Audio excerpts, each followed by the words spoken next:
দিয়া institution for competitive exam তরফ থেকে আমরা আজকে হিস্ট্রির এসএলএসটি যে ক্লাসটি নিয়ে এসেছি সেটি অত্যন্ত আকর্ষণীয় এবং প্রশ্ন এখান থেকে বহুবার এসেছে।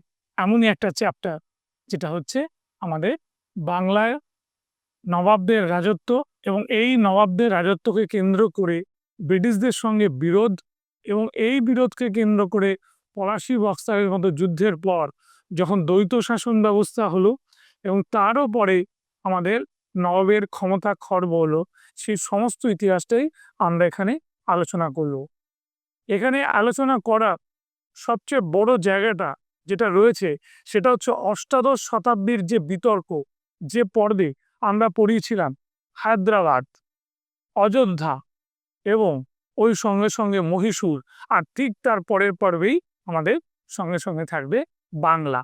যদিও এই বাংলার উৎপত্তি কিন্তু হয়েছিল বেঙ্গল নবাবে 1717 সালে। তাহলে আমরা একটু দেখানোর চেষ্টা করি এই যে বাংলায় ব্রিটিশ শক্তির ক্ষমতা লাভের প্রাথমিক পর্যায়টা। তাহলে এখানে আমার হেডিং দেওয়াই রয়েছে। তাহলে এখানে আমি একটু গৌড়চন্দ্রিকা করব না, আমি এসেনশিয়াল কয়েকটা পয়েন্ট বলবো, যে পয়েন্টটা আমি একটা পেজ নিচ্ছি আলাদা করে, তোমরা খুব ভালো করে লক্ষ্য করবে। কারণ আমি এখানে শুরু করছি সিরাজদৌল্লা দিয়ে। তোমাদের মনে প্রশ্ন জাগতেই পারে, হ্যাঁ স্যার আমরা ফার্স্ট অনার্স পড়েছি, সব ঠিক আছে, আমরা মাস্টার ডিগ্রি হোল্ডার, সব ঠিক আছে, কিন্তু একটা চর্চার অভাবে ভুলে গেছি, তাই একটু এর লিঙ্কটা আমাদের বলে দিই। দেখে নাও, প্রথমে 1717 1717 মুর্শিদ কুলি খান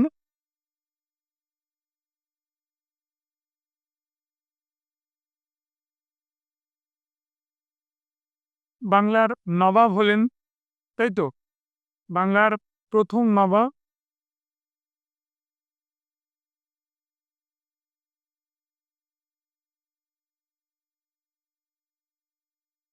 তাই তো 1717 সালে মুর্শিদ কুলি খান বাংলার প্রথম নবাব হন। ঠিক তারপরে লক্ষ্য করে দেখো, এরপরে যিনি আসেন তিনি হচ্ছেন সুজাউদ্দিন।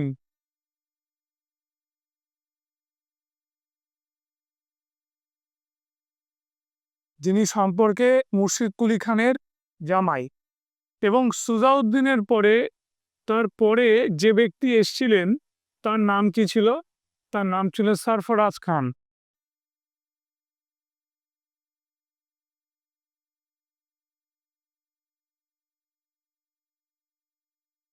মনে থাকবে সরফরাজ খান। সরফরাজ খানের পরে এসছিলেন আলীবর্দী খান।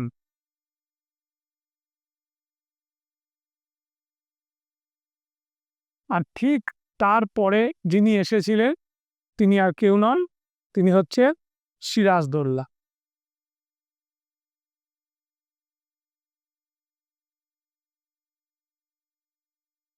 এবারে আমরা একটু সাল মেনশন করব, কারণ পরীক্ষা সিরাজদৌল্লার সাল খুব ইম্পর্টেন্ট। 1756 থেকে 1757, ঠিক? এটা বাংলা লিখে ফেললাম। আচ্ছা,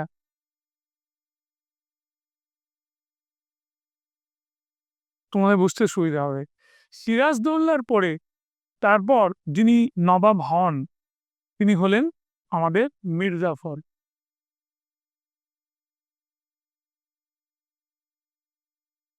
যিনি 1757 থেকে 1760 পর্যন্ত এই পদে থাকেন।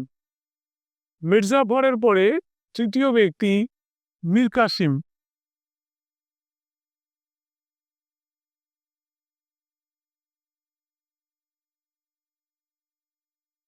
মীর কাসিম থাকছেন 1760 থেকে 1763। আবার মীর কাসিমকে সরিয়ে দিয়ে মির্জাফরকে আবার ফিরিয়ে আনা হয়।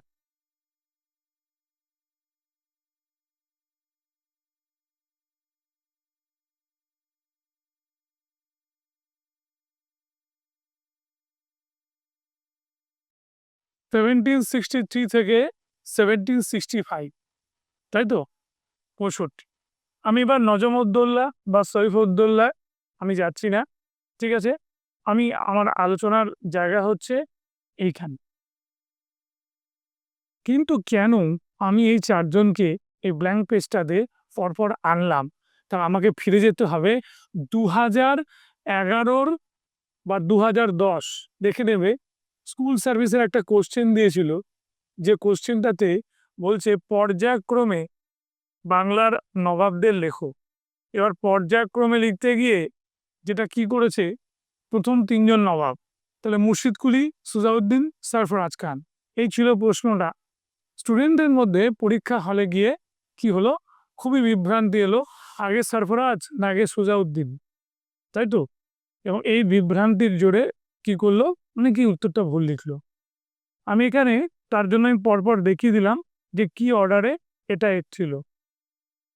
সবচেয়ে সহজ মনে রাখার যে সরফরাজ খান 3 নম্বর হবে এই জন্যই, যেহেতু আলীবর্দী খান তাকে গিরিয়ার যুদ্ধে হারিয়েছিল। আলীবর্দী খান গিরিয়ার যুদ্ধে যাকে পরাস্ত নিহত করেছিল তিনি সরফরাজ খান, ঠিক আছে।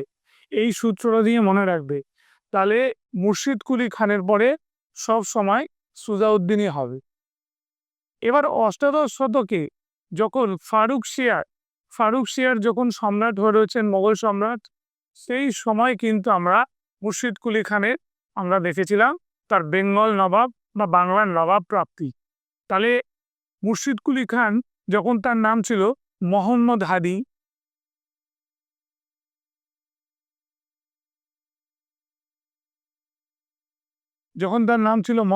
হাদি, এই সময় তিনি কিন্তু মনে রাখবে তোমার ঔরঙ্গজেবের দরবারি কাজ করতেন, এবং সেখান থেকে একবার কি হয়, বাংলার সুবেদার হন, তাই তো, বাংলার নায়েব এবং বাংলার সুবেদার, এবং সেইখান থেকে মুর্শিদ কুলি খান বাংলার নবাব হয়ে যায়।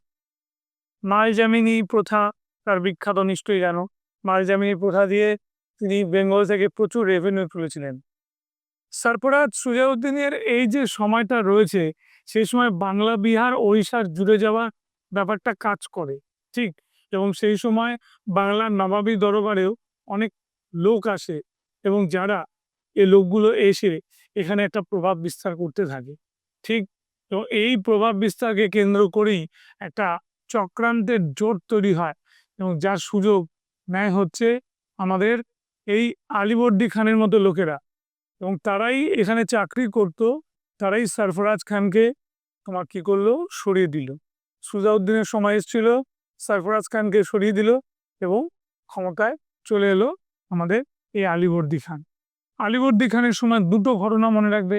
একটা খুব বড় ঘটনা হচ্ছে বাংলায় বর্গী আক্রমণ, ঠিক। এবং এবং এই বর্গী আক্রমণ যখন তিনি সুরাহা করে ফেললেন, ভাস্কর পণ্ডিতকে হত্যা করে রঘুজী ভোসলের সঙ্গে সন্ধি করে মোটা অঙ্কের টাকা দিয়ে মুক্তি পেলেন, ঠিক সেই সময় আবার রুস্তম জংয়ের সঙ্গেও তার ঝামেলা ছিল। তবে হায়দার নয়, আমাদের এই ভদ্রলোক আলীবর্দী যেটা করতে পেরেছিলেন সেটা হচ্ছে ব্রিটিশদের চাপে রেখেছিলেন, এখানে কোনো দুর্গ তৈরি করতে দেয়নি, এবং বিনা শুল্কে বাণিজ্য করাও তিনি বন্ধ করে দিয়েছিলেন, ঠিক। এইরকমই একটা জায়গা থেকে যখন আমাদের কি বলবো পরবর্তী ব্যক্তি সিরাজদৌল্লা ক্ষমতায় আসছেন, সিরাজদৌল্লাও কিন্তু ব্রিটিশদের কোণঠাসা করেই রাখতে চেয়েছিলেন। তবে সিরাজদৌল্লা যখন ক্ষমতায় এলেন, তখন সমস্যাগুলো কি হয়েছিল আমাদের জানতে হবে। সিরাজদৌল্লার প্রথম যে সমস্যাটা এসেছিল, তার মনে হয়েছিল যে তিনি নবাব হয়েছেন, তার অভিষেক হয়েছে, আর সেই সময় কোনো ব্রিটিশ মানে ইস্ট ইন্ডিয়া কোম্পানির লোক তাকে নজরানা কেন দেয়নি, প্রথম 1 নম্বর।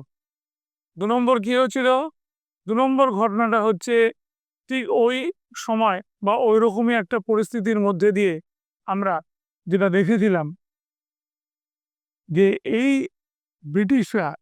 ব্রিটিশরা নবাবের বিরাং ভাজন ব্যক্তিদের ফলতায় আশ্রয় দিয়েছিল। তাহলে রোজার ড্রেক যখন ফলতায় আশ্রয় দিলেন এই বিখ্যাত লোকটিকে, ঠিক আছে, বিখ্যাত লোক নয়, কৃষ্ণদাসকে, ঠিক আছে, তখন কিন্তু সিরাজ যেটা বলেছিল সে কৃষ্ণদাসকে ফিরে দিতে, এবং কৃষ্ণদাসকে যেন আমাদের কোথায় বলবো মুর্শিদাবাদে নিয়ে আসা হয় বা ফেরত দেওয়া হয়। তারপরে বলছে নজরানা না দেওয়া, বিনা শুল্কে বাণিজ্য করার চেষ্টা, এবং কোনোভাবে পারমিশন না নিয়ে, কোনো রকম পারমিশন না নিয়েই ওরা তৈরি করে ফেলেছিল এই বিখ্যাত, আমাদের ওদের কি বলবো, একটা দুর্গ। এবার দুর্গ তৈরি করছে কলকাতার বুকে, ব্যবসায়ীরা দুর্গ তৈরি করে কি করবে, দুর্গে তো সৈন্য মোতায়েন থাকে। বেশ, তাহলে সিরাজের পারমিশন না নিয়ে যখন দুর্গ তৈরি করতে গেল, সেইখানেই সিরাজ তাদের বাধা দিতে এলো। এই হচ্ছে শুরুর ইতিহাসটা। এবার আমরা ফিরে যাব পেজে।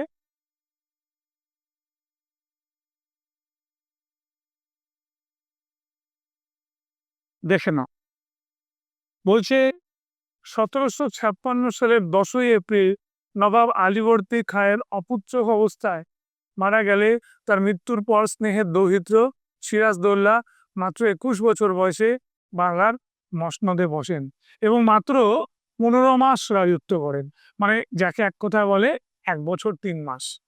ঠিক, এবার কার আসল নাম ছিল মির্জা মুহাম্মদ।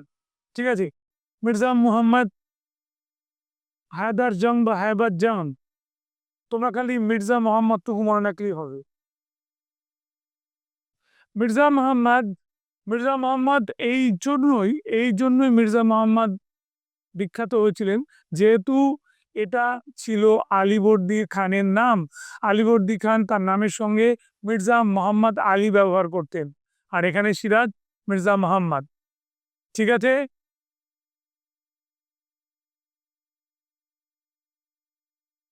সিরাজের স্ত্রীর নাম ছিল লুৎফুন্নেসা বেগম।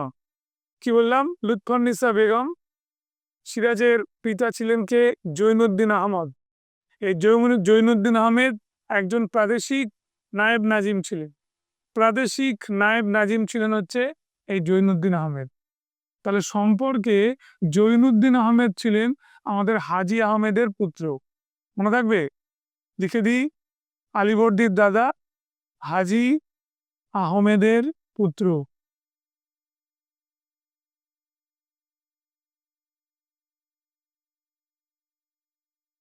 ঠিক আছে, মা ছিলেন আলীবর্দীর তৃতীয় কন্যা আমিনা বেগম। মনে থাকবে, মা কি ছিলেন? আলীবর্দীর তৃতীয় কন্যা আমিনা বেগম। আলীবর্দীর জ্যেষ্ঠ কন্যা ছিলেন ঘসেটি বেগম। এই নামটা মনে রাখতে হবে। যার প্রকৃত নাম ছিল মেহেরুন্নিসা। এই মেহেরুন্নিসা মানে কিন্তু নূরজাহান নয়। তিনি যেটা চেয়েছিলেন, মানে ঘসেটি বেগম তার পুত্র যেন নবাব হয়, যেহেতু তার জ্যেষ্ঠ পুত্র। ঠিক, অথচ আলীবর্দীর পছন্দ ছিল কাকে? সিরাজকে, যিনি ঢাকার নায়েব দেওয়ানের দায়িত্ব পান হোসেন কুলি খানের সাহায্যে। এই যে নায়েব দেওয়ানের দায়িত্ব উনি পেয়েছিলেন। এবার এই ভদ্রমহিলা নিজে কাজটা না করে, নায়েব নাজিম বা নায়েব দেওয়ানের কাজটা না করে সরাসরি কাজটা দিয়েছিল কাকে? হোসেন কুলি খানের কাছে দিয়ে দিয়েছিল। ঠিক, ঘসেটি বেগমের আবাসস্থল ছিল মতিঝিল প্রাসাদ, এবং ঘসেটি বেগম ছিলেন ঢাকার শাসনকর্তা নওয়াজিস মোহাম্মদ খাঁর পত্নী। কি নাম বললাম? নওয়াজিস মোহাম্মদ খাঁর পত্নী। বেশ, এই যে নওয়াজিস মোহাম্মদ খাঁ এবং তার ছেলে সবাই কিন্তু ইনভলভ ছিল একটা ষড়যন্ত্রের মধ্যে। সিরাজের সিংহাসন আরোহণকালে আরো দুজন বাংলা সিংহাসনের দাবিদার ছিলেন।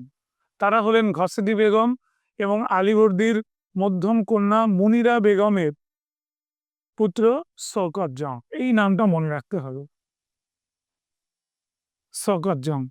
এই শওকত জং কিন্তু সত্যি কথা বলতে গেলে কোনো রকমই সমর্থন করেনি সিরাজকে, তাই তো? ঘসেটি বেগমের প্রিয় পাত্র ও ঢাকার নায়েবি দেওয়ান ছিলেন রাজবল্লভ। মনে থাকবে, কি বললাম?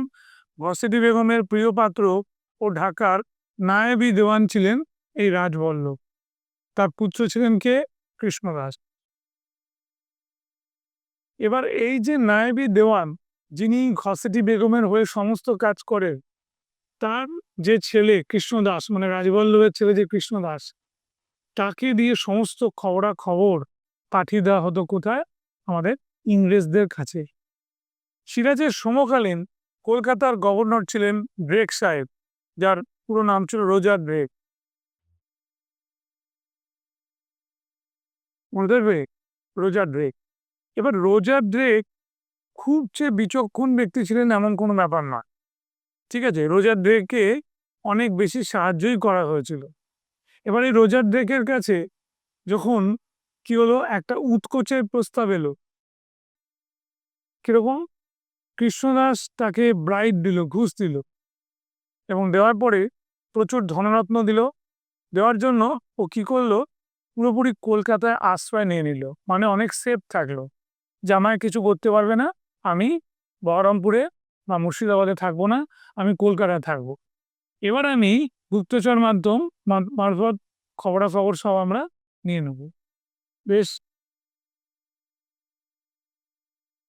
সিরাজ বিরোধী চক্রান্তে যুক্ত থাকার জন্য সিরাজ ঘসেটি বেগমকে মতিঝিল প্রাসাদে বন্দি করেন। ঠিক, এটা একটা ইন্টারনাল ব্যাপার। তখন মনে করলো যে নিজের মাসি যখন এরকম কাজ করছে, তাহলে তাকেও কিন্তু আমার সহজ করে দেখা উচিত নয়। তখন কি করলেন?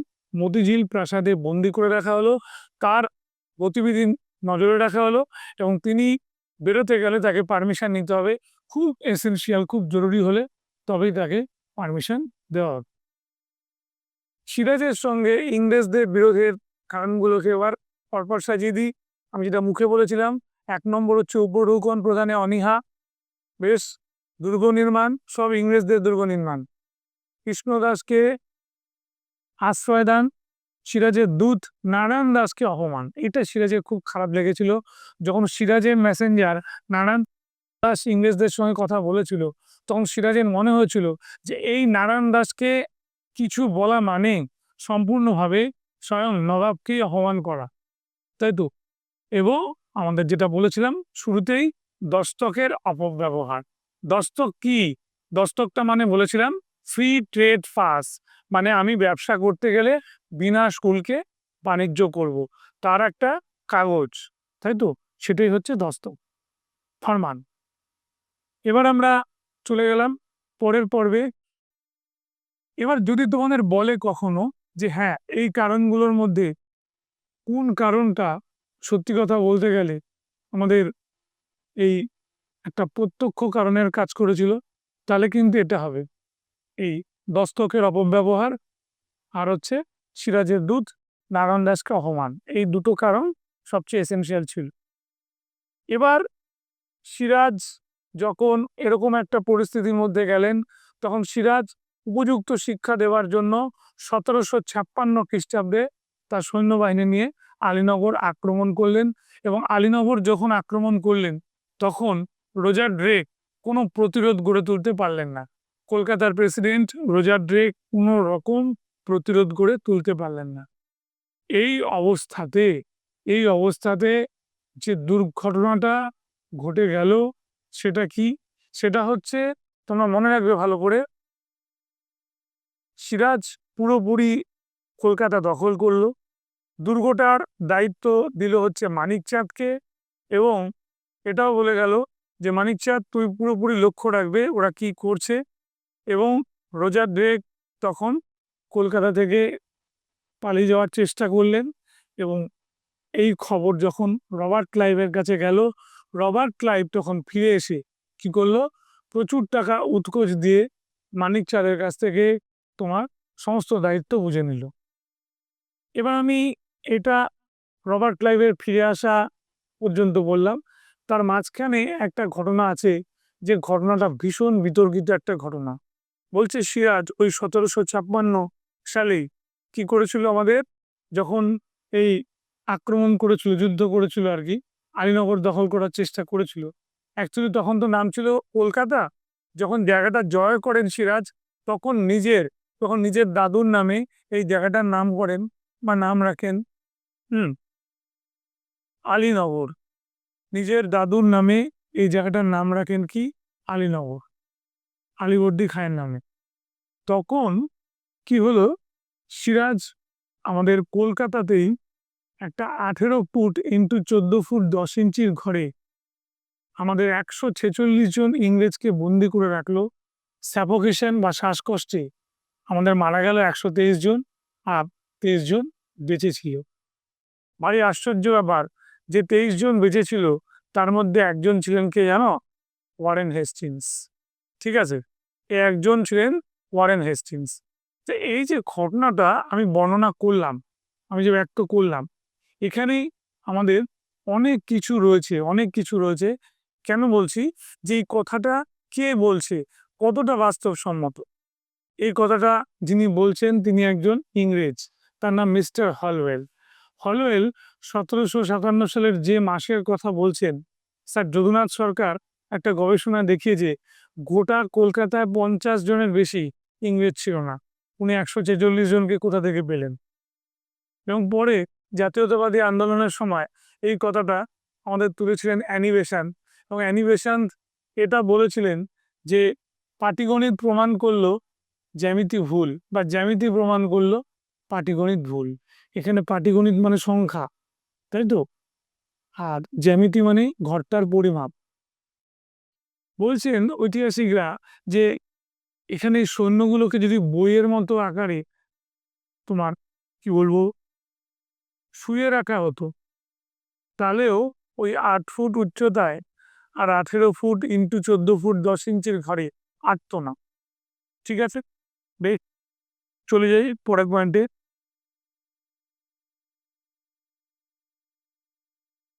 এবার দেখো, এখানে এটাও বলা হয়েছে দস্তক সম্পর্কিত বিষয় নিয়ে সিরাজ ও ইংরেজ কোম্পানির মধ্যে বাগবিতণ্ডা নিরসনের জন্য নবাব সিরাজদৌল্লা কলকাতার বিখ্যাত আর্মেনীয় বণিক খোজা ওয়াজিদকে মধ্যস্থতা করার জন্য অনুরোধ জানান। বেশ, তাহলে এবার যেটা হলো, আমাদের সিরাজ কিন্তু প্রথমেই যুদ্ধ বিগ্রহের মধ্যে যেতে চাননি। ঠিক আছে, বাগবিতণ্ডা নিরসনের জন্য একটা চেষ্টা করেছিল এই আর্মেনিয়ান বণিককে মাঝখানে রেখে কাজ করতে। এসি হিল সিরাজ ও ইংরেজদের মধ্যে সংঘাতের ক্ষেত্রে নবাবের অহমিকা অর্থলোভকে দায়ী করেছেন, তাই তো।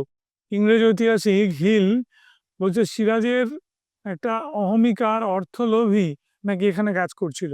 অর্থলোভের কিছু নেই, দস্তকের অপব্যবহার বন্ধ করা মানে কখনো কি বলবো সেটা অর্থলোভ বলা যায় না।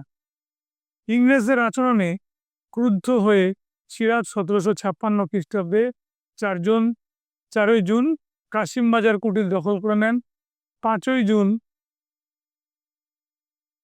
কলকাতার অভিমুখে অগ্রসর হন।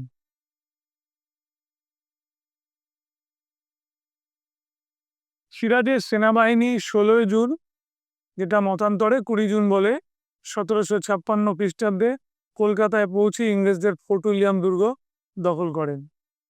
কলকাতার গভর্নর ড্রেক সহ অধিকাংশ ইংরেজ বাহিনী জাহাজে করে ফলতায় পালিয়ে যায়।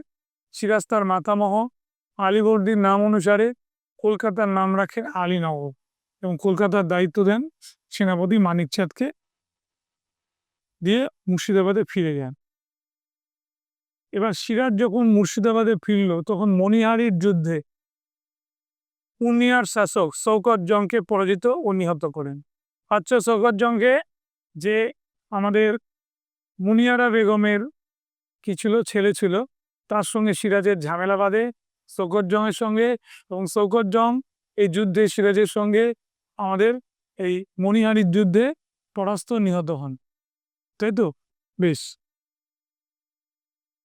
এইবার দেখো, এই যে হলওয়েল, ইংরেজ কুটির ভারপ্রাপ্ত সাহেব হলওয়েল, যে বর্ণনাটা আমি দিয়ে দিয়েছি, ঠিক আছে, তিনি নবাবের আক্রমণে, কলকাতা আক্রমণের সময় আগেই ফলতায় পালিয়ে গিয়েছিল। ঠিক আছে, এবং সে এই বর্ণনাটা দেয়, এবং ম্যাড্রাসের যে গভর্নর সান্ডার্স তখন রেগে গেলেও কিছু করতে পারেননি। কর্নেল ক্লাইভ ও অ্যাডমিরাল ওয়াটসন কলকাতায় পুনরুদ্ধারের জন্য পাঠানো হয়, কিন্তু এটা কখনো ক্লাইভের কৃতিত্ব বলা যাবে না। তার কারণ ক্লাইভ যেটা করেছিল, মানিকচাঁদকে টাকা দিয়ে তোমার হাত করেছিল। 1757 2রা জানুয়ারি মানিক চাঁদের বিশ্বাসঘাতকতায় আমি যা বলেছিলাম কলকাতাটাকে দখল করে নেয় ওরা। নবাব সিরাজদৌল্লা বিনা যুদ্ধে ইংরেজদের পক্ষে রবার্ট ক্লাইভের সঙ্গে আলীনগরে সন্ধি করেন 9 ফেব্রুয়ারি 1757। এই সন্ধির শর্তানুসারে ইংরেজরা বাংলায় বিনা শুল্কে বাণিজ্য, দুর্গ নির্মাণ, নিজ নামাঙ্কিত মুদ্রা প্রচলনের অধিকার প্রাপ্ত হয়। কেন হয়? এতক্ষণ সিরাজের যে বীরত্ব দেখছিলাম, এখানে সিরাজের বীরত্ব আমরা দেখতে পাচ্ছি না কেন? এইখানেই তোমাকে বুঝতে হবে মূল ঘটনাটা কিভাবে শুরু হয়েছে। মূল ঘটনাটা হচ্ছে এখানে পরিষ্কার ছিল যে সিরাজের কাছে একটা খবর ছিল, বলছে বাংলা আক্রমণ করতে আসছে আহম্মদ শাহ আবদালী, এবং সিরাজ এইখানেই তোমার প্রমাদ গুনলেন যে আক্রমণ করতে আসছে আহম্মদ শাহ আবদালী, এবং আহম্মদ শাহ আবদালী যদি এই আক্রমণ করতে আসে তাহলে তো বাংলাকে বাঁচানো সম্ভব নয়। তাহলে একদিকে জলে কুমির, আরেকদিকে ডাঙায় বাঘ। ডাঙায় বাঘ আহম্মদ শাহ আবদালী, আর যে জলের কুমির ছিল সে তো ইংরেজরা, বুঝতেই পারছো। তখন সিরাজের মনে হলো যে সিরাজ কি করলেন, সরাসরি ইংরেজদের কাছে যা যা অধিকার ওরা চেয়েছিল সেগুলো সব দিয়ে দিল, এবং দিয়ে বলল একটাই কথা, যে আমি এই মুহূর্তে কোনোভাবে যুদ্ধ করতে চাই না আপনাদের সঙ্গে। এবার যেটা দেখা গেল, আলটিমেটলি আমাদের এই ভদ্রলোক যার নাম আহম্মদ শাহ আবদালী, সে আহম্মদ শাহ আবদালী আর আক্রমণ করতে এলেন না। তখন সিরাজের মনে হলো এবার ইংরেজদের সঙ্গে একটা বোঝাপড়া করার জায়গা তৈরি করতে হবে। যখন সিরাজ এটা ফেরত পেতে চাইলেন, নিজের রাজ্য ফেরত পেতে চাইলেন, নিজের রাজ্য মানে এই দুর্গ এবং কলকাতা এগুলো সব ফেরত পেতে চাইলেন, তখনই কি হলো, ইংরেজরা একটা দরবারের মধ্যে ষড়যন্ত্র শুরু করল। এই দরবারের ষড়যন্ত্রের মধ্যে যারা ছিল, ঘসেটি বেগম তো আমি আগে বলেছি, ইয়ার লতিফ ছিল, ঠিক আছে। ইয়ার লতিফের পরে রানী ভবানীর মতো ভদ্রমহিলা ইংরেজদের কি বলবো সমর্থন করলেন সিরাজের বিরুদ্ধে। ঠিক কেন? সিরাজের ঔদ্ধত্য তার ভালো লাগেনি বলে। আবার একই রকম ভাবে আমাদের রাজা কৃষ্ণচন্দ্র তিনিও সাপোর্ট করলেন। তাহলে ইয়ার লতিফ, তাই তো, এদিক থেকে হচ্ছে মানিক চাঁদ, এদিক থেকে হচ্ছে ঘসেটি বেগম, এবং সব শেষে বলবো না, ছিলেন আমাদের হচ্ছে এই কি বলবো সেই জৈন, তাই তো, জাতিতে ওরা জৈন ছিলেন। এই ব্যাংকার, ওয়ার্ল্ড ব্যাংকার জগৎ শেঠরা, তারা কি করেছিল, তারাও পর্যন্ত তোমার সিরাজ বিরোধী হয়ে ব্রিটিশদের পক্ষে যোগ দিয়েছিল। এবং সবশেষে যখন আমরা দেখতে পাই মির্জাফরকে খুব সুন্দরভাবে টোপ দিয়ে, আস্তে আস্তে টোপ দিয়ে তাকে রাজি করালো, সেখানেই কিন্তু আমাদের রবার্ট ক্লাইভ, অ্যাডমিরাল ওয়াটসন এবং লুইস ক্যাপ্টেনের তোমাদের বৃত্তটা পুরোপুরি সম্পন্ন হল, তাই তো। পলাশির ষড়যন্ত্রের মুখ্য স্থপতি কিন্তু এরাই ছিলেন। ঠিক এটা বলছেন আমাদের সুশীল চৌধুরী, ঐতিহাসিক সুশীল চৌধুরী বলছেন। অথচ রজতকান্ত রায় বলছেন যে এই তোমার ষড়যন্ত্রের মুখ্য নায়ক হচ্ছে কারা? মুখ্য নায়ক হচ্ছে আমাদের এই যাদের কথা বললাম জগৎ শেঠরা, তাই তো। এবং এরাই অ্যাকচুয়ালি ষড়যন্ত্রটা করেছে, এবং যার শিকার হয়ে গেছে আমাদেরকে এই সিরাজদৌল্লা। তারা বলে দিলাম 1757 23 মার্চ ইংরেজরা বাংলার ফরাসিঘাটি চন্দননগর দখল করে নেয়। সেখানকার ফরাসি গভর্নর জালা পালিয়ে গিয়ে মুর্শিদাবাদে আশ্রয় নেয়। জালাও কিন্তু তোমার এই কি বলবো আমাদের ওয়ার্ল্ড ব্যাংকার, ওদের উপরই দায়িত্ব চাপিয়ে ছিল।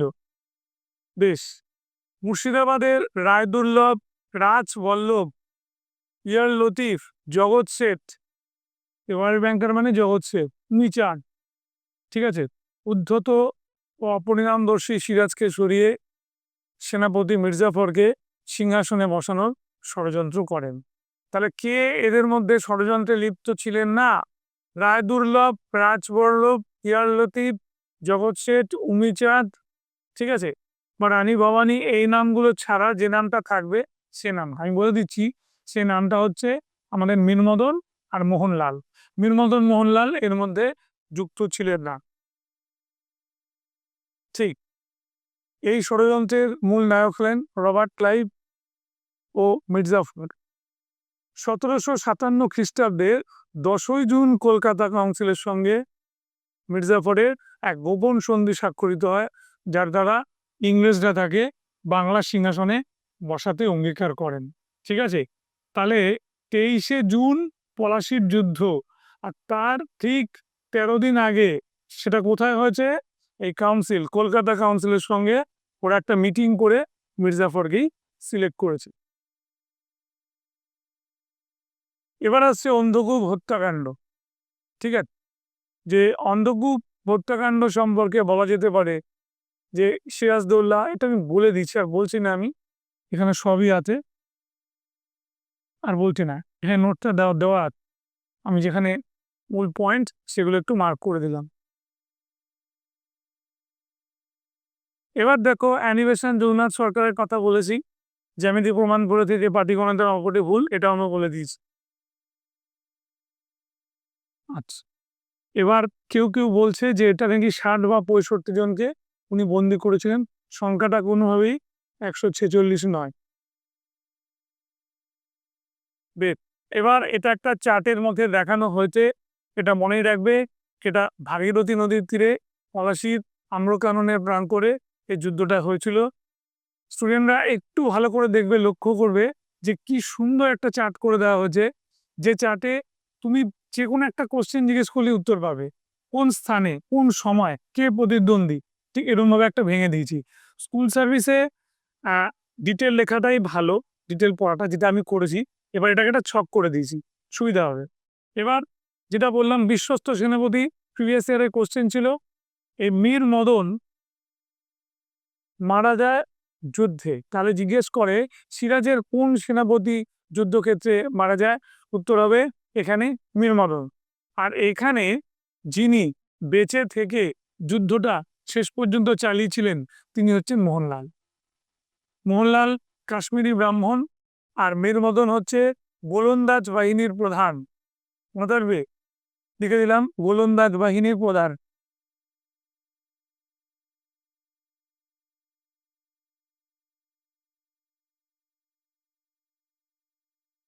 কি বলে থাকে এক কথা, মীর ই আতিশ। আতিশ মানে হচ্ছে বাজি, তাই তো? আতিশ মানে তো, হয়ে গেল। এইবার তোমাদের জানতে হবে তার পরের পরিণতি কি। সিরাজ কিন্তু তার সেনাবাহিনী যেভাবে সাজিয়েছিলেন সেটা কিন্তু যথেষ্ট পরিকল্পনা মাফিক, এবং এই পরিকল্পনাতে সিন ফ্রেম মতো একজন ফরাসিকেও তিনি গোলন্দাজে রেখেছিলেন। সাপোর্ট, কার সাপোর্ট হবে? আমাদের মীর মদনের সাপোর্ট হবে। কিন্তু যে বললাম প্রথম দিকে যুদ্ধে সিরাজেরই সাফল্য ছিল, কিন্তু ষড়যন্ত্র করলে কি হবে? ষড়যন্ত্র করলে আর তোমার কিছু করার থাকবে না। যখন বৃষ্টি নেমে গেল তখনই গোলা ছাড়তে অনেক দেরি হলো, আর শত্রুপক্ষের একটা গোলা মীর মদনের গায়ে পড়লে সে কি, তার শরীরটা আগুনে পুড়ে যায়, এতটাই অংশ পুড়ে যায় তার মধ্যে প্রাণ থাকতে থাকতে ও বলে দেয় যে এক্ষুনি অশ্বারোহী বাহিনীর প্রধান সেনাপতি মির্জাফরকে সৈন্য নামাতে হবে। এটা মোহনলালকে বলেছিল। মোহনলাল যখন সিরাজকে বলে, সিরাজ মারফত যখন খবরটা যায় তখন সে পুরো অজুহাতটা দিয়ে দেয় বৃষ্টি। সেই দিনে এত জোরে বৃষ্টি হয়নি যে যুদ্ধ করা যাবে না, তখনই সিরাজ ওখান থেকে পালিয়ে যায়, বুঝতে পেরে যায় কিছু একটা হচ্ছে, কিন্তু শেষ রক্ষা হয় না। সাজঘরে গিয়ে মুখে দাড়ি লাগিয়ে পোশাকটাকে ছিন্ন ভিন্ন করে বেরিয়ে পড়লেও যখন মুঙ্গেরের পথে উনি নৌকো নিয়ে যাচ্ছেন উনি জুতোটা বদলাতেই ভুলে গিয়েছিলেন। আর ঠিক এটাই কাল হলো, সেটা হচ্ছে মির্জাপুরের লোকেরা যারা ওই প্রান্ত থেকে আসছিলেন মুঙ্গের থেকে, তখন ওকে দেখে চিনতে পারে এবং নিয়ে আসে। রাত্রি 11টার সময় মারতে মারতে ওকে নিয়ে আসা হয়, এবং যখন তিনি একটু জল চেয়েছিলেন তোমরা ভাবলে অবাক হয়ে যাবে, সোডা দেওয়া হয়েছিল, সোডা, খাবার সোডা। ঠিক আছে, তারপরে ওনাকে হত্যা করায় কয়েকটা দিন বাদে মির্জাফরের ছেলে মির্জাফরের ছেলে মিরনের আদেশে মোহাম্মদী বেগ সিরাজকে হত্যা করে। ঠিক, খুবই করুণ ব্যাপারটা। এই সিরাজকে বলা হয় বাংলার শেষ স্বাধীন নবাব। চলে আসছে এবার সবই যুদ্ধক্ষেত্রে, এখানে বর্ণনা দেওয়া আছে। সিরাজের হত্যা, যা বললাম, যেটা ওদের কাজে লাগবে, সিরাজের মৃত্যু হয়। এবার এখান থেকে আমরা কিছু কিছু কোটেশন পড়বো যেগুলো পরীক্ষায় আমাদের দেয়, বিশেষ করে বলি অনার্সে খুব দেয়। পলাশির যুদ্ধের ফলে ভারতে মধ্যযুগের অবসান ঘটে ও আধুনিক যুগের সূচনা হয়। এই কোটেশনটা এত বিখ্যাত, এত বিতর্কিত, দুই, তার মানে ওরা বলতে চাইলো যে পলাশির যুদ্ধের আগে যেটা ছিল সেটা কি তোমার কোনো রেনেসাঁস ছিল না, একটা নবজাগরণ ছিল না? উনি বলতে চাইলেন কি বুদ্ধিমান ঐতিহাসিক যে ইংরেজরা এসছিল বলে পাশ্চাত্য শিক্ষা এলো, মেয়েরা স্কুলে গেল আবার সেই বৈদিক যুগ, পরবর্তী বৈদিক যুগের পর, এবং আমাদের কি হলো, সমস্ত দিক থেকে ইঞ্জিনিয়ারিং এবং ডাক্তারি সব রকম খোলা হলো, এবং আস্তে আস্তে কি হলো, আমাদের সে পুনরুদ্ধার হলো, অতীত পুনরুদ্ধার হলো, শিক্ষা দীক্ষা আমাদের ভারতীয়রা এগিয়ে। ঠিক পিজে মার্কাল উনি বলেছিলেন এটা একটা বিপ্লব। ওই একই কথা, ইংরেজরা এসে কিছু পরিবর্তন করবার চেষ্টা করেছিল বলে এটাকে বিপ্লব বলেছিল। পলাশির যুদ্ধের জয়লাভের পর 26শে জুন মির্জাফর বাংলার মসনদে বসলো। কি হলো খুব সংক্ষেপে আমি বলে দিই, দুটো পয়েন্ট মাথায় রাখবে। মির্জাফর যখনই বসলো তখন তাকে কি দিতে হলো, প্রচুর নজরানার গিফটে ভরিয়ে দিতে হলো। এই টাকার অঙ্ক এখানে দেওয়া আছে, মনে না রাখলেও চলবে। প্রচুর টাকা দিতে হলো, এবং আমাদের বাংলার যেখানে ধানের গোলা বলা হতো 24 পরগনা এবং ব্যবসা বাণিজ্যের কেন্দ্র, সেটা ব্রিটিশদের দিয়ে দিল।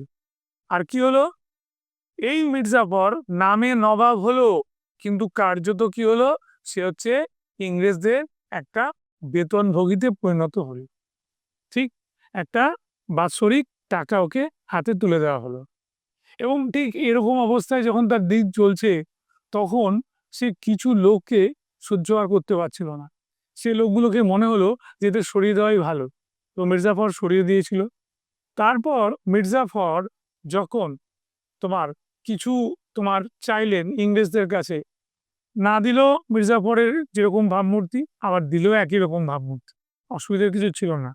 কিন্তু বাদ সাধলো একটা ঘটনা 1759 সালে, যাকে আমরা বলি বিদারার যুদ্ধ।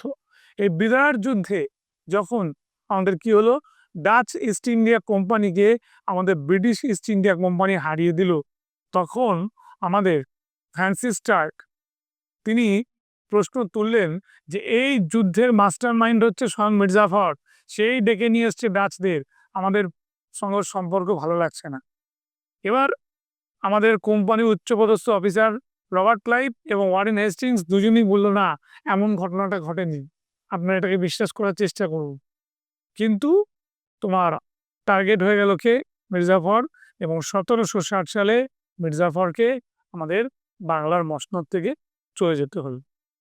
মির্জাফর বাংলার মসনদ ছেড়ে চলে যাচ্ছেন এবং সেখানে মীর কাসিম ঢুকছেন। এটাকে কি বলা হয়, রক্তপাতহীন বিপ্লব। কোনো রক্তপাত হলো না, কিন্তু পরিবর্তন হয়। বিপ্লব মানে এখানে পরিবর্তন অর্থে। ঠিক আছে, দেওয়া আছে এখানে টাকার অঙ্ক। 24 পরগনার জমিদারিটা হচ্ছে আসল জিনিস, এই যে ব্র্যাকেট করে দিলাম, এটা ভালো করে পড়বে। ঠিক আছে, এবার যেটা হয়েছিল, মির্জাফরকে যখন চ্যালেঞ্জ করলেন আমাদের মেদিনীপুরের শাসনকর্তা রামনাম সিংহ এবং বিহারের দেওয়ান রামনারায়ণ পূর্ণিয়ার শাসনকর্তা হাজির আলী এবং সেনাপতি রায়দুল্লাহ, কেন বলছে এটা বেআইনি, এটা হয় নাকি যে ও মসনদে বসলো, ও টাকা দিল, ও গিফট দিল, আর ওকে আবার পেনশন দিল, আর ও 24 পরগনা ছেড়ে দিল? পুরো সিস্টেমটার মধ্যে কোনো সভরেন্টি নেই, কিছুই তো নেই, পাওয়ার কোথায়? তাই বলছে এটা অবৈধ। তখন কি হলো, মির্জাফর ইংরেজদের থেকে সাহায্য নিয়ে এদের মুখ বন্ধ করল। এবার আমাদের যেটা বলা আছে, বিদারার যুদ্ধ 1759 সালে হয়েছিল, ওলন্দাজদের পরাস্ত করেছিল। এখানে রবার্ট ক্লাইভ একটা গুরুত্বপূর্ণ ভূমিকা নিয়েছিল। রবার্ট ক্লাইভ যখন স্বদেশে প্রত্যাবর্তন করলো, তার জায়গায় এলো কে, ফ্রান্সিস স্টার্ক। আর এই ভ্যান্সিস্টার মির্জাফরকে সরিয়ে দিল। এই যে তাহলে মীর কাসিম সম্পর্কে কিন্তু আবার মির্জাফরের জামাই, তাই তো? এই যে বিনা রক্তপাতে এটা ঘটেছিল বলে এটাকে বলে 1760 খ্রিস্টাব্দের বিপ্লব বা রক্তপাতহীন বিপ্লবও বলতে পারো। ঠিক আছে, এটা আমি বলে দিচ্ছি 2012 যে পরীক্ষাটা আছে তাতে কোশ্চেনটা ছিল, দেখবে ভালো করে স্কুল সার্ভিসে। মীর কাসিম এই ব্যাপারটা অনেকটাই মডারেট। মীর কাসিম এসে প্রথমে ওদের কথা ভালোভাবেই শুনলো, প্রচুর টাকার গিফট দিল, তারপরে কিন্তু মীর কাসিম নিজের চেহারা ধরলো। মীর কাসিম প্রথমেই কি করলো, ক্যাপিটাল ট্রান্সফার করে নিল। আগে ছিল কোথায়, মুর্শিদাবাদ বা মুর্শিদাবাদ, এবার নিয়ে গেল কোথায়, এবার ক্যাপিটাল নিয়ে সোজা চলে গেল আমাদের মুঙ্গেরে। 2 নম্বর এখানে একটা অস্ত্রাগার তৈরি করলো। 3 নম্বর এখানে একটা দুর্গ তৈরি করলো। এবার তার সঙ্গে সঙ্গে আমাদের এই চুনিলাল আর মণিলাল, যারা একেবারে কি বলবো কোম্পানির খাস লোক ছিল, এদেরকে উৎখাত করলো। এই অবস্থায় 1763 সালে মীর কাসিমকে সরানোর জন্য ইংরেজরা প্রস্তুত হলো। এবার একটু ফ্ল্যাশব্যাকে চলে যাব। মীর কাসিম মির্জাফরের চেয়েও বুদ্ধিমানের কাজ করেছিলেন। 3টে জায়গা ছেড়ে দিয়েছিল, বর্ধমান, মেদিনীপুর এবং চিটাগাং বা চট্টগ্রাম, 3টে ইংরেজদের দিয়ে দিয়েছিল। এবং দেওয়ার পর যেটুকু সময় পেয়েছিল কাজে লাগিয়েছিল। সিলেটের চুনের ব্যবসা নিজের নামেও করে নিয়েছিল। এলিচ সাহেবের কুটির আক্রমণ করেন, তাই তো? এলিচ সাহেবের কাছে প্রচুর পরিমাণে সম্পত্তি ছিল, যেটা প্রজা শোষণের অর্থ, সেটাও কিন্তু উনি কি করেন, আমাদের ধ্বংস করেন। মানে কুটির ধ্বংস করেন বলতে গেলে আগুন লাগিয়ে দেন। এই বা মীর কাসিমকে টার্গেটে নিয়ে ফেললো। সেই সময় যারা টার্গেটে নিয়ে ফেললো, এই ইস্ট ইন্ডিয়া কোম্পানি, তারা প্রথমেই যুদ্ধ করতে শুরু করলো। কাটোয়া, গিরিয়া, উদয়নালা, সুটি, ঠিক আছে, এবং মুর্শিদাবাদ, পর পর যুদ্ধে সব কটাতেই মীর কাসিম হেরে গেল। যখন হেরে গেল তখন মীর কাসিমের পক্ষে থাকা সম্ভব হলো না। 1763 সালে অলরেডি মীর কাসিমের রিপ্লেসমেন্ট করা হলো, তার পরিবর্তে যাকে নিয়ে আসা হলো সেটা হচ্ছে তার শ্বশুরমশাই মির্জাফর। এবং মির্জাফর যখন ক্ষমতা এলো তখন হচ্ছে সে নখদন্তহীন একেবারে কি বলবো সিংহ। অ্যাকচুয়ালি তিনি সিংহ কোনোদিন ছিলেন না, বলা যেতে পারে নখদন্তহীন বিড়াল। সে একেবারে বলল কি করতে হবে আপনাদের, উনি এরকমই একটা অনুগত থেকে গেলেন। এবং 1763 থেকে 1765 যখন উনি কাটাচ্ছেন, এইখানে প্রত্যাঘাত করলেন আমাদের মীর কাসিম। কোথায় ছিল মীর কাসিম? মীর কাসিম লুকিয়েছিল সুজাউদ্দৌলার কাছে। সুজাউদ্দৌলা মানে অযোধ্যার নবাবের কুটিরে। সেইখান থেকে তিনি সাহায্য নিলেন মোগল বাদশাহ শাহ আলম II এবং 3 জনের মিলিত বাহিনী এখানে যুদ্ধ করলো বক্সারের প্রান্তরে। হেক্টর মুনরো এই ব্রিটিশ সেনাপতি আমাদের হারিয়ে দিল বক্সারের যুদ্ধে এই 3 জনের মিলিত বাহিনীকে। তার একটা প্রশ্ন আসে, বক্সারের যুদ্ধের সময় বাংলার নবাব কে ছিলেন? খবরদার ভুল করেও মীর কাসিম করবে না, কারণ মীর কাসিম 1763 সালে অপসারিত, তার জায়গায় রয়েছেন তখন কে? মির্জাফর। উত্তর হবে মির্জাফর। এটাও আমি খুব সুন্দর চার্টের মাধ্যমে দেখিয়ে দিয়েছি যে ঠিক আছে কাকে কাকে নিয়েছিল, সিলেক্ট করেছিল মীর কাসিম, কিন্তু তবুও বক্সারের যুদ্ধে পরাজয়। এখানে একটা কথা বলেছেন ঐতিহাসিকরা যে বক্সারের যুদ্ধে পরাজয়ের ফলে যেটা হয়েছিল, ইংরেজদের বা ইস্ট ইন্ডিয়া কোম্পানির প্রকৃত শক্তির প্রতিষ্ঠা হয়েছে। তাহলে পলাশির যুদ্ধ ছিল কয়েকটি কামানের খেলা, আর বক্সারের যুদ্ধ ছিল ডিসাইসিভ বা একটা মীমাংসাত্মক যুদ্ধ। মনে থাকবে, সবই আমি এখানে দেখিয়ে দিয়েছি। পরপর এই যে মণিলাল চুনিলাল সব বলে দিয়েছি। মীর কাসিম বার্ষিক 26 লক্ষ টাকা রাজস্ব প্রদানের অঙ্গীকার করে মোগল সম্রাট 2য় শাহ আলমের কাছ থেকে নবাবী ফরমান আনেন। মীর কাসিম কলকাতার আর্মেনীয় বণিক খোজা পিদ্রুর ভাতা গ্রেগরিকে প্রধান সেনাপতি ও গোলন্দাজ বাহিনীর প্রধান নিযুক্ত করেছিলেন। বুরগিন খাঁ নামে পরিচিত ছিল, এটা দেওয়া আছে। যে তোমরা দেখে নিও একটু। ফরাসি সম্রাট জেন্টিলকে নিয়েছিল, আর্মেনিয়ান সেনাপতি মার্কারকেও নিয়েছিল, ঠিক আছে, কিন্তু কাজ সেটা হয়নি, তাই তো। পাটনার সেনাধ্যক্ষ মেজর এলিস, এটা মনে রাখবে, এটা আমি বলে দিয়েছিলাম না, কুটির দখল করেছিল, কুটির ধ্বংস করেছিল, ঠিক আছে।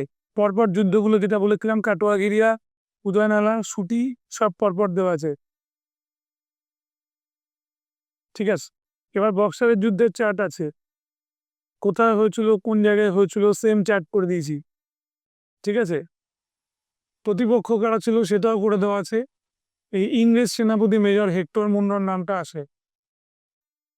ফলাফল কি হয়েছিল, এবং এর পরে পরপর দুটো সন্ধি, যেটা আমরা পড়েছি মহীশূর, মহীশূর বলবো না, আমাদের অযোধ্যা পড়াতে গিয়ে। দেখো, এলাহাবাদের প্রথম সন্ধি হয়েছিল সুজাউদ্দৌল্লার সঙ্গে, এবং এই সময় জানবে স্বাধীন নবাবিটা নষ্ট হয়ে গিয়েছিল। বেশ, পলাশী ছিল কয়েকটি কামানের লড়াই, বক্সার ছিল চূড়ান্ত বিজয়। একটু আগে কমেন্টটা করলাম, ভারতের ইতিহাসে বক্সারের এই যুদ্ধটা ছিল সর্বাধিক যুগান্তকারী ও তাৎপর্যময়। এবার দেখো, আমাদের মির্জাফরের দ্বিতীয় শাসনকাল যেটা ফিরে এসেছিল, সেই সময়টা মনে রাখবে, আমাদের কিছুই তার দেওয়ার মতো তেমন একটা কিছু ছিল না, কারণ পলাশির লুণ্ঠন শুরু হয়ে গেছিল 1757 সালে আমাদের পলাশির যুদ্ধের পর। এবং এটাও জেনে রেখো যে মির্জাফরের মৃত্যুটা হয়েছিল লেপ্রসি বা কুষ্ঠতে, ঠিক আছে। আচ্ছা, 30 লক্ষ টাকা কোম্পানিকে দিতে বাধ্য করা। 65-র 5ই ফেব্রুয়ারি মির্জাফরের আমাদের মৃত্যু হয়, নজম-উদ-দৌলাকে উত্তরাধিকার ঘোষণা করা হয়। এই নজম-উদ-দৌলার সময় রবার্ট ক্লাইভ আমাদের চালু করেছিল বিখ্যাত দ্বৈত শাসন ব্যবস্থা, মনে থাকবে, দ্বৈত শাসন ব্যবস্থা। দ্বৈত শাসন ব্যবস্থা মানে হচ্ছে নবাব হলো ক্ষমতাহীন তোমার দায়িত্ব, আর ইস্ট ইন্ডিয়া কোম্পানি হলো দায়িত্বহীন ক্ষমতা। এটাকে মাস্কের বা মুখোশের রাজনীতিও বলা হয়। বাংলার প্রশাসনিক সামরিক উভয় ক্ষমতা হস্তান্তর করে ইংরেজ কোম্পানির বৃত্তিভোগী পুতুলে পরিণত হয়। নজম-উদ-দৌলার আমলে কোম্পানির দ্বারা নিযুক্ত নায়েব দেওয়ান ছিলেন রেজা খান, মনে থাকবে, রেজা খান।